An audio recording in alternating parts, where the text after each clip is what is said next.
الحمد للہ رب العالمین والصلاة والسلام علی محمد الامین فاعوذ باللہ من الشیطان الرجیم بسم اللہ الرحمن الرحیم۔ خواتین و حضرات، ہم سورہ شعراء کی آیت 35 سے درس کی ابتدا کر رہے ہیں۔ سیدنا موسیٰ کی سرگزشت زیر بحث ہے۔ یہ سرگزشت جس پس منظر میں سنائی گئی ہے اس پر ہم اس سے پہلے تفصیل کے ساتھ گفتگو کر چکے ہیں۔ بات یہاں تک پہنچ گئی تھی کہ فرعون نے جب یہ محسوس کیا کہ اب کوئی بچنے کی راہ باقی نہ رہی تو اس نے اب اپنے اعیان و اکابر کی طرف رجوع کیا اور ان سے کہا کہ اب بتاؤ فماذا تأمرون، سو کیا مشورہ دیتے ہو؟ اس پر میں نے لکھا ہے کہ یہ فقرہ بتا رہا ہے کہ اب وہ تنتنا باقی نہیں رہا جو ابتدا میں تھا، یعنی اسے اندازہ ہو گیا ہے کہ معاملہ کسی ساحر کے ساتھ نہیں ہے، معاملہ کسی جادوگر کے ساتھ بھی نہیں ہے، معاملے کی نوعیت بڑی مختلف ہے۔ چنانچہ اب وہ دم خم بھی باقی نہیں، چنانچہ درباریوں سے مشورہ مانگا جا رہا ہے کہ میری عقل تو کام نہیں کرتی، اس خطرے کا مقابلہ کس طرح کروں، اب تم ہی کچھ رائے دو۔ تو اس نے مشورہ مانگا۔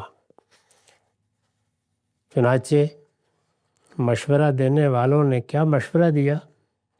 ارشاد فرمایا ہے قالوا ارجع واخاہ وابعث فی المدائن حاشرین، انہوں نے کہا اسے اور اس کے بھائی کو ابھی ٹالیے اور شہروں میں ہرکارے بھیج دیجیے، یاتوک بکل سحار علیم، جو سب بڑے بڑے ماہر جادوگروں کو آپ کے پاس لے آئے۔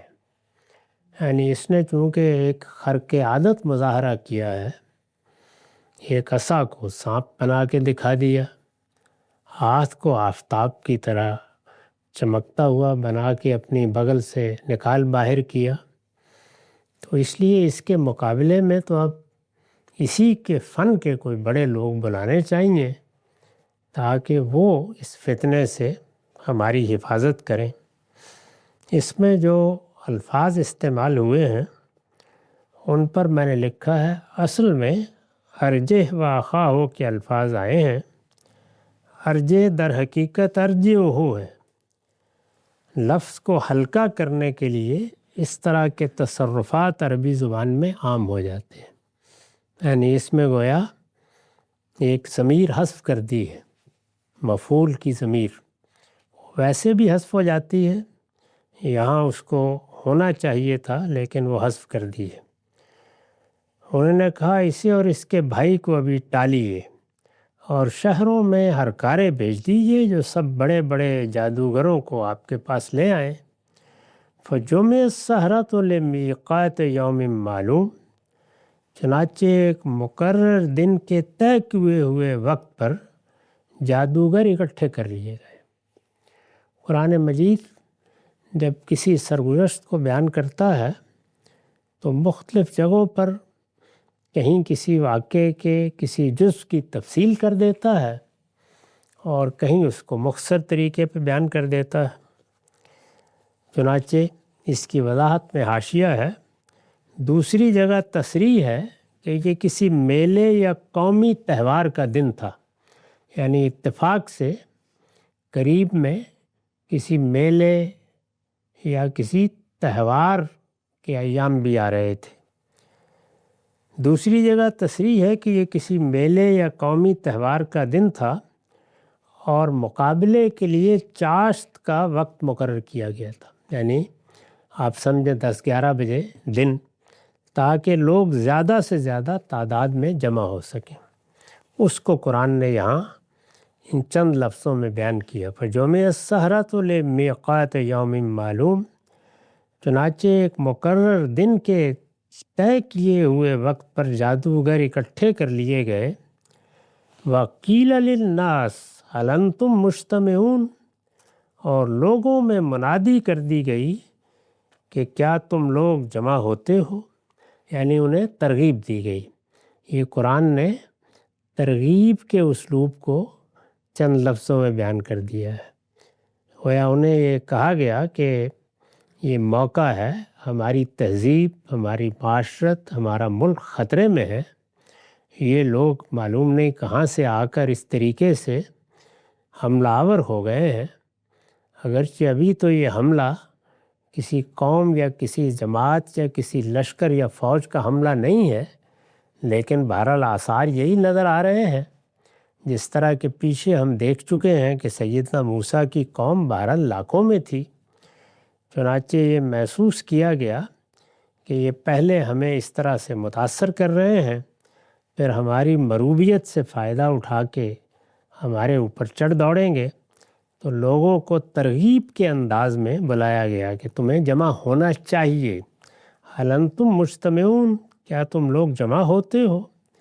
لعلنا نتبع السحرۃ ان کانوا هم الغالبین، اس لیے کہ ہم جادوگروں کا ساتھ دیں اگر وہی غالب رہتے ہوں، یعنی اگر ان کو یہاں غلبہ حاصل ہوتا ہے، یہ مقابلہ ہوتا ہے، تو ان کی حوصلہ افزائی کے لیے ہمیں جمع ہونا چاہیے۔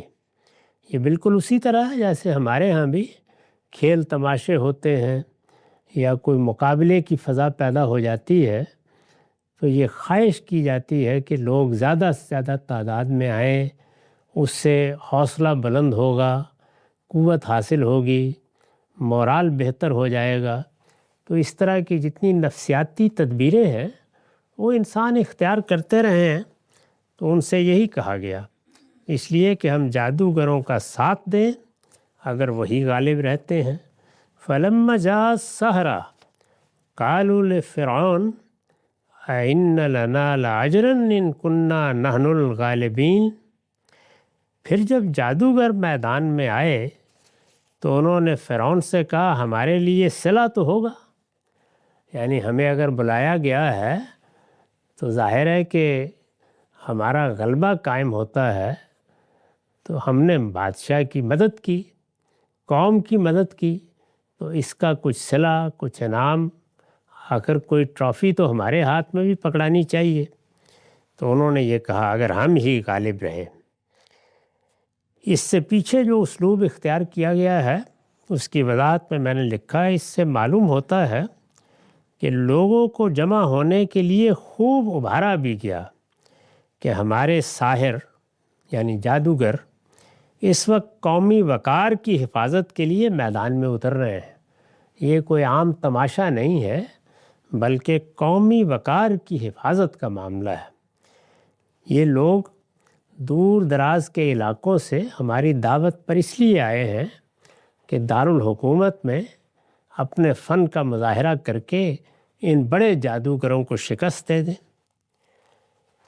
اس وقت قومی وقار کی حفاظت کے لیے میدان میں اتر رہے ہیں، اس لیے ہر شخص کی خواہش ہونی چاہیے کہ وہ فتح مند ہو، اور ان کی حوصلہ افزائی کے لیے اس موقع پر ہر شخص کو موجود بھی ہونا چاہیے۔ اس کے لیے هل انتم مجتمعون کا استفہامیہ اسلوب بھی قابل توجہ ہے، یعنی جو انداز اختیار کیا گیا ہے اس میں استفہام ہے، تو کیا تم لوگ جمع ہوتے ہو، پھر کیا آپ لوگ آئیں گے؟ ترغیب بھی ہے، ایک خاص طریقے سے ابھارنے کا انداز ہے۔ عربی زبان کے ذوق آشنا محسوس کر سکتے ہیں کہ اس میں کس طرح کی ترغیب و تشویق ہے، یعنی صرف لوگوں کو اطلاع نہیں دی گئی، صرف بلایا نہیں گیا، بلکہ باقاعدہ ابھارا گیا، ترغیب دی گئی، تشویق دلائی گئی کہ وہ آئیں، آ کر ان جادوگروں کی حوصلہ افزائی کریں۔ خیر جب وہ آ گئے تو انہوں نے فرعون سے کہا ہمارے لیے صلہ تو ہوگا اگر ہم ہی غالب رہے۔ قرآن نے یہ جملہ میں نے لکھا ہے جادوگروں کی اخلاقی پستی اور دنایت کو ظاہر کرنے کے لیے نقل کیا ہے۔ مطلب یہ ہے کہ پیشہ وروں کے عام طریقے کے مطابق انہوں نے اس خوش آمدانہ انداز میں انعام کی توقع کا اظہار کیا۔ ایسے ہی لوگ ہوتے ہیں، یعنی وہ وہاں پہ کوئی دین و مذہب کی حفاظت کے جذبے سے تو آئے نہیں تھے، اپنے فن کا مظاہرہ کر کے ان کو ایک فتنے سے، ان کے خیال میں جو فتنہ تھا، نجات دلانے کے لیے آئے تھے۔ اس وجہ سے صلہ بھی مانگا، جیسے کہ اس طرح کے لوگ صلہ مانگا کرتے ہیں۔ بالعموم جب فن کا مظاہرہ کیا جاتا ہے، کوئی ہنر لوگوں کو دکھایا جاتا ہے یا کسی خاص صلاحیت کا اظہار ہوتا ہے تو یہ توقع ہوتی ہے کہ صلہ بھی ملے گا، انعام بھی ملے گا۔ پیشہ ور لوگ، وہ اداکار ہوں، گلوکار ہوں، اسی طرح کسی بھی فن کا مظاہرہ کرنے والے ہوں، وہ جس طرح لوگوں سے داد و تحسین کا تقاضا کرتے ہیں اسی طرح سے صلہ بھی مانگتے ہیں۔ تو انہوں نے بھی صلہ مانگا۔ انہوں نے فرعون سے کہا ہمارے لیے صلہ تو ہوگا اگر ہم ہی غالب رہے۔ قال نعم وإنکم اذا لمن المقربین۔ فرعون نے جواب دیا ہاں، اور اس وقت تو تم ہمارے مقربین میں شامل ہو جاؤ گے۔ یعنی صلہ کیا، انعام بھی ملے گا، خلعت بھی ملے گی، لیکن کیا یہی کافی ہوگا؟ ہم تمہیں اپنے مقربین میں شامل کر لیں گے۔ یہ معلوم ہے کہ بادشاہوں کے ہاں اس سے بڑی چیز کیا ہو سکتی تھی کہ بادشاہ کسی کو اپنے مقربین میں شامل کر لے، اپنے امراء میں جگہ دے دے، اپنے درباریوں میں شامل کر لے۔ ہمارا جو نظم اس وقت دنیا میں زیادہ تر جگہوں پہ قائم ہے، وہ چونکہ مختلف سیاسی اقدار پر قائم ہوا ہے، اور وہ سیاسی اقدار میں بارہا بیان بھی کرتا رہتا ہوں کہ وقت کے ساتھ بالکل متعین ہوئی ہیں۔ یہ خود انسان کا ایک سفر ہے جس میں وہ اب ایک منزل پر پہنچا ہے، آگے بھی کچھ منازل ہو سکتی ہیں، لیکن بہرحال وہ اقدار اب متعین ہیں اور ہم ان کو بار بار لوگوں کے سامنے رکھتے بھی رہتے ہیں۔ یعنی انسان کی جان، مال اور آبرو کو حرمت حاصل ہے، اس حرمت کی عزت کی جائے، انسانوں کے بنیادی حقوق ہر حال میں محفوظ رہیں، ان کے معاملات ان کی مرضی اور ان کی رائے سے چلائے جائیں، ان کا نظم ان کی مرضی سے قائم ہو، جس کو ہم جمہوریت، شورائیت اور اس طرح کی مختلف تعبیرات میں بیان کرتے ہیں۔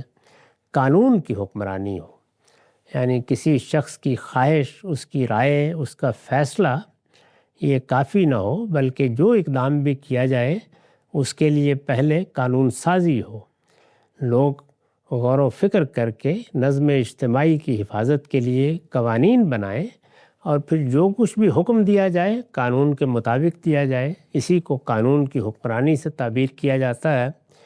قوموں کے حق کے خود ارادی کو مانا جائے، یعنی انہوں نے اگر یہ فیصلہ کیا ہے کہ وہ ایک خاص علاقے میں کسی چھوٹی سی چھوٹی جگہ پر بھی اپنی قومیت کے لحاظ سے اپنی کوئی علیحدہ حکومت قائم کریں گے تو اس میں رکاوٹ نہ ڈالی جائے۔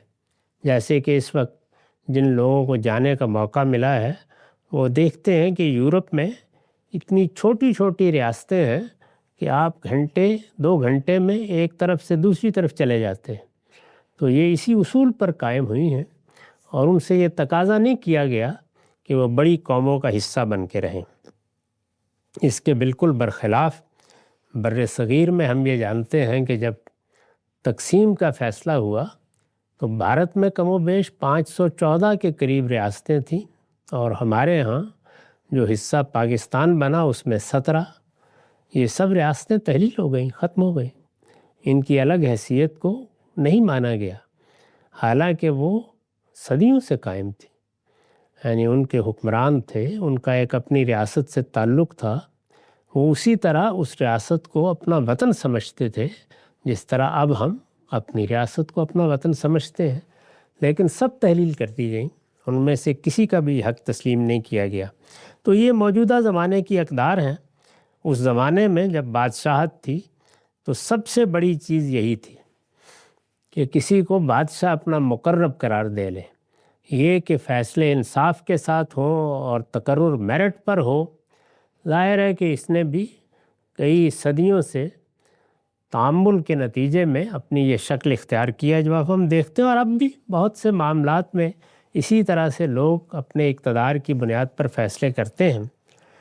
اور ہاں، اس وقت تو تم ہمارے مقربین میں شامل ہو جاؤ گے۔ قال نعم انکم وانکم اذا لمن المقربین قال لهم موسیٰ، چنانچہ مقابلہ شروع ہوا، یعنی میدان میں لوگ پہنچ گئے۔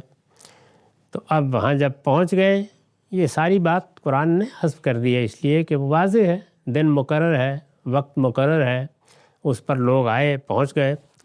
قال لهم موسیٰ، چنانچہ مقابلہ شروع ہوا تو موسیٰ نے جادوگروں سے کہا، القوا ما انتم ملقون، پھینکو جو تمہیں پھینکنا ہے، پھینکو جو تمہیں پھینکنا ہے۔ یہ خاص اصطلاح ہے، یعنی جادوگر جب اپنے فن کا مظاہرہ کرنا چاہتے ہیں تو وہ اسی طریقے سے پانسا پھینکتے ہیں۔ اس کی وضاحت میں حاشیہ ہے، جادوگر جب اپنے فن کا مظاہرہ کرنا چاہتے ہیں تو جوئے کے تیروں کی طرح کوئی چیز دیکھنے والوں کے سامنے پھینکتے اور اس پر اپنا جادو دکھاتے ہیں۔ کوئی کپڑا، کوئی رومال، کوئی چھڑی، اسی طریقے سے کوئی تیر پھینک دیا جاتا ہے تو وہ اس طریقے سے جیسے زمین پر کسی چیز کو ڈالتے ہیں، عربی زبان میں اس کے لیے القاء کا لفظ ہے، وہی استعمال کیا ہے۔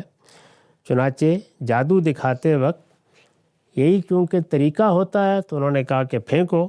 آیت میں القاء یعنی پھینکنے کا لفظ اسی مناسبت سے آیا ہے۔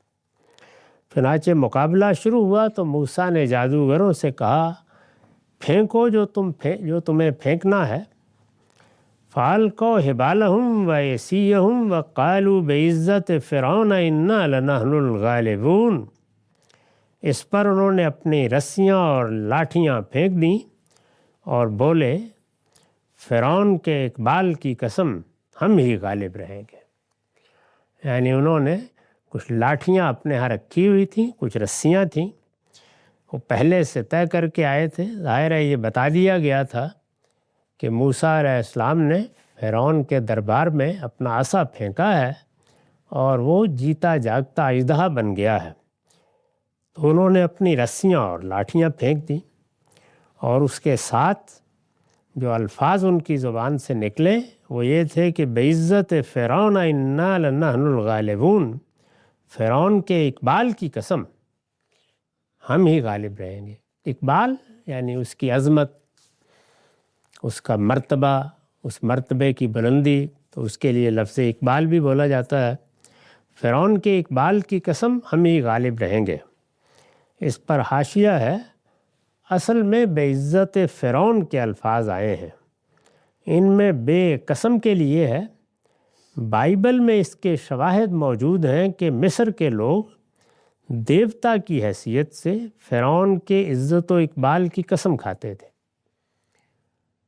یہ میں اس سے پہلے واضح کر چکا ہوں کہ جن ہستیوں کو دیوتا مانا جاتا ہے ان کا ایک تو وہ وجود ہے جو تصور کی بنیاد پر قائم ہوتا ہے، یعنی انسان نے جب اس دنیا کے معمے کو حل کرنا چاہا ہے تو سوالات تو وہی ہیں جن سے ابتدا ہوتی ہے، جو علم کی بنیاد ہے، یہ کیا ہے، یہ کیسے ہے، یہ کیوں ہے۔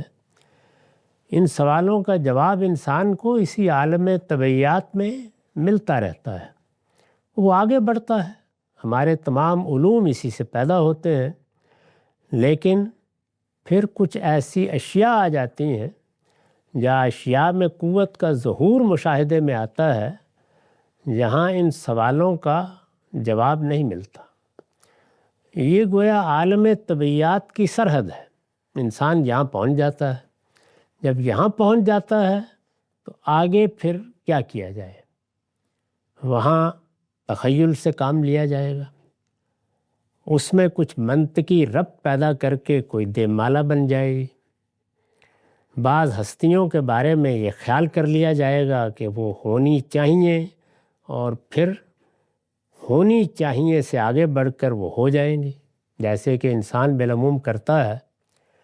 تو اس مقام پر پہنچ کر جن ہستیوں کو دیوی دیوتا بنا لیا جاتا ہے، وہ تو کہیں عالم بالا میں ہیں، ان کے مظاہر کیا ہیں؟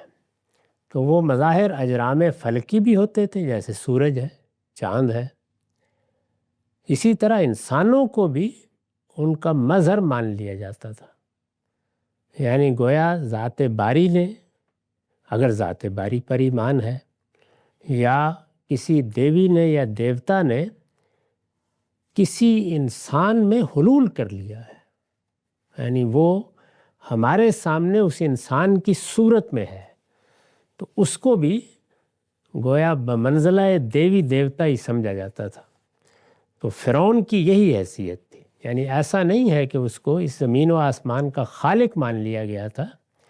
جو دیوی دیوتا بالعموم مانے جاتے ہیں، انہی کی طرح ایک دیوی دیوتا کی حیثیت اس کی بھی تھی۔ تو انہوں نے اسی کا لحاظ کرتے ہوئے گویا یہ روایت بنا لی تھی کہ قسم بھی کھانی ہے تو اس کے اقبال کی، اس کی عزت کی، اس کے وقار کی، اس کی عظمت کی قسم کھانی ہے۔ جیسے ہم قسم کھاتے ہیں تو ہم چونکہ پروردگار کو مانتے ہیں تو ہم اللہ کی قسم کھاتے ہیں، خدا کی قسم کھاتے ہیں، اور بولے فرعون کے اقبال کی قسم ہم ہی غالب رہیں گے۔ فعل کا موسیٰ عصا ہو، اب انہوں نے تو اپنی رسیاں اور اپنی سوٹیاں پھینک دیں۔ جواب میں موسیٰ نے کیا کیا؟ فعل کا موسیٰ عصا ہو فَإِذَا هِيَ تَلْقَفُ مَا يَأْفِكُونَ۔ جب انہوں نے یہ پھینکی تو کیا ہوا؟ اس کی وضاحت میں نے لکھا ہے، دوسری جگہ بیان ہوا ہے کہ جب جادوگروں نے اپنی رسیاں اور لاٹھیاں پھینکیں تو وہ بہت سے سانپوں کی شکل میں لہراتی اور لپکتی ہوئی نظر آئیں، یعنی ایسے لگا کہ جس طرح سانپ چلتے ہیں تو لہراتے ہوئے چلتے ہیں، پھنکارتے ہوئے چلتے ہیں، تو وہ بھی اسی طرح سے لپکتی لہراتی نظر آئیں۔ ان کے جواب میں حضرت موسیٰ نے اپنا عصا پھینک دیا، تو یہ حصہ قرآن نے حذف کر دیا اور فرمایا فعل کا موسیٰ عصا ہو۔ پھر موسیٰ نے اپنا عصا پھینکا، فَإِذَا هِيَ تَلْقَفُ مَا يَأْفِكُونَ، تو یکایک وہ ان کے اس طلسم کو نگلتا چلا جا رہا تھا جو وہ بنا لائے تھے، یعنی ایسے لگا کہ جیسے ہی وہ قریب سے گزر رہا ہے تو وہی رسیاں جو نظر آ رہا تھا کہ شاید سانپ ہیں، وہ رسیاں ہو گئیں اور لاٹھیاں لاٹھیاں ہو گئیں۔ ان کے جواب میں حضرت موسیٰ نے اپنا عصا پھینک دیا جو سانپ بن کر ان رسیوں اور لاٹھیوں کو نگلنے لگا، اور ہر رسی اور لاٹھی کو اس نے اسی طرح رسی اور لاٹھی بنا لیا جس طرح وہ حقیقت میں تھی۔ چنانچہ سارا طلسم، سارا جادو نابود ہو گیا۔ اس کے لیے آیت میں جو الفاظ استعمال ہوئے ہیں، استاذ امام امین احسن اصلاحی نے ان کے ایک دوسرے پہلو کی طرف بھی توجہ دلائی ہے۔ وہ لکھتے ہیں ما یافکون، اس میں الفاظ ہیں ما یافکون، جو وہ بنا لائے تھے۔ ما یافکون کے اسلوب سے یہ بات نکلتی ہے کہ صرف یہی نہیں ہوا کہ اس موقع پر ساحروں نے یعنی جادوگروں نے جو کرتب دکھایا، عصائے موسیٰ نے اس کا بھرم کھول دیا، بلکہ اس نے ان کے اب تک کے سارے کیے کرائے پر پانی پھیر دیا، اس لیے کہ یہی ہنر کا شاہکار تھا۔ جب اس کا یہ حشر ہوا تو اس کے معنی یہ ہوئے کہ عصائے موسیٰ نے سحر و ساحری کے سارے طلسمی کو باطل کر دیا۔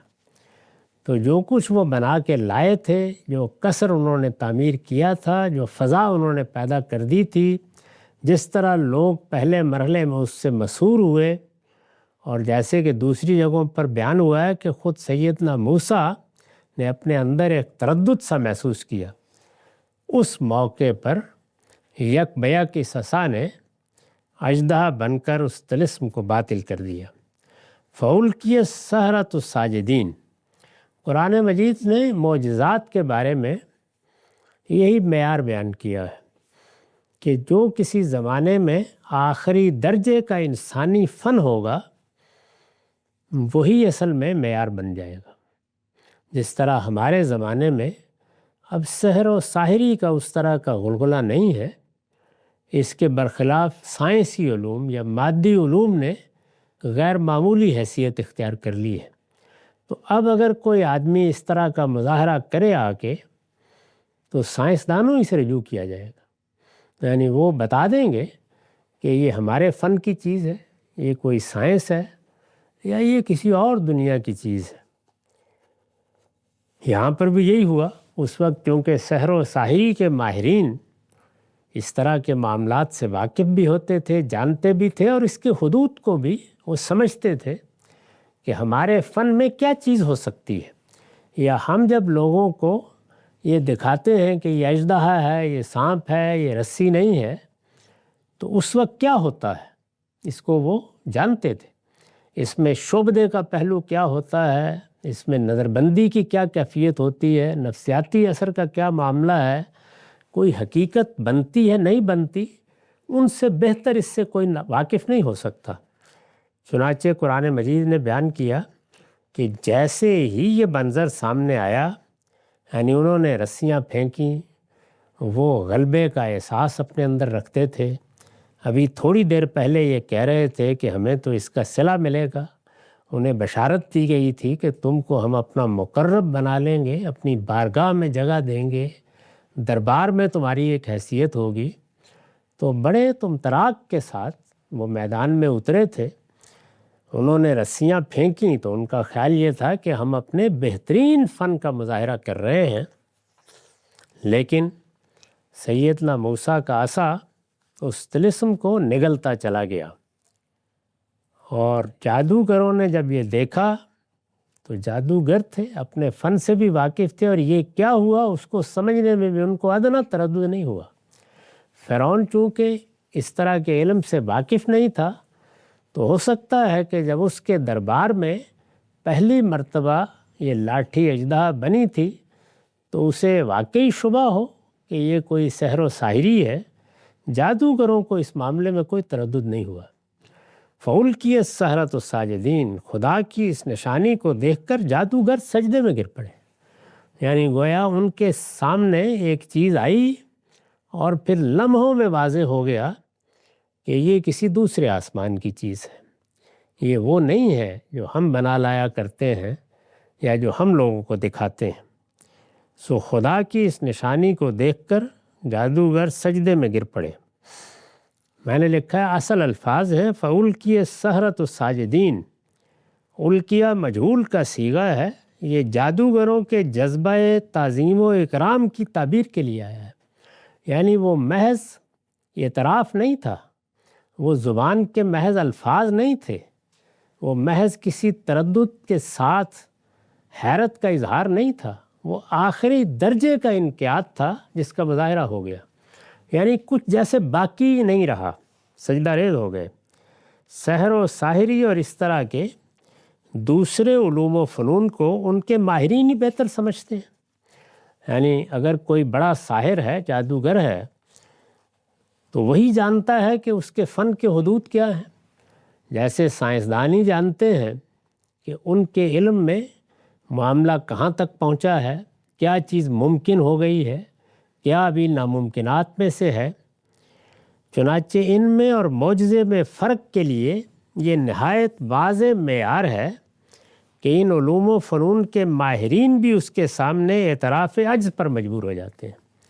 تو اسی کو قرآن مجید نے نمایاں کرنے کے لیے جہاں یہ بتایا کہ فرعون نے بالکل صحیح فیصلہ کیا، عام لوگوں کو تو بہت کچھ سخن ترازی کر کے مطمئن بھی کیا جا سکتا تھا اور متردد بھی، چنانچہ ایسے اسباب پیدا ہوئے کہ خود اس فن کے ماہر آ گئے جس کو کسی حد تک مشابہ سمجھ کر سیدنا موسیٰ کے اس معجزے پر تبصرے ہو سکتے تھے۔